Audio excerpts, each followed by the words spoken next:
अस्सलाम वालेकुम। प्लीज छोटे बच्चों को सिनेमाज में या शादी पे जिस तरह मेहंदी वगैरह होती है और वहां पे बहुत ज्यादा लाउड म्यूजिक होता है, तो उन्हें प्लीज को एक्सपोज ना करें बच्चों को लाउड म्यूजिक से। 85 डेसिबल से ज्यादा की जो साउंड होती है वो टेम्पररी और परमानेंट डेफनेस कर सकती है बच्चों में।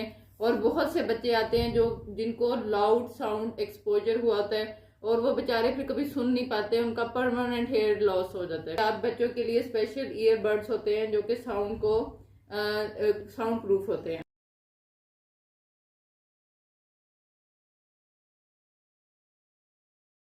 तो वो यूज करें और कोशिश करें कि बच्चों को इतनी शोर वाली जगह पे मत लेके जाएं। इसी तरह ये बूढ़े लोगों के लिए भी यही बात है, ना करें खुद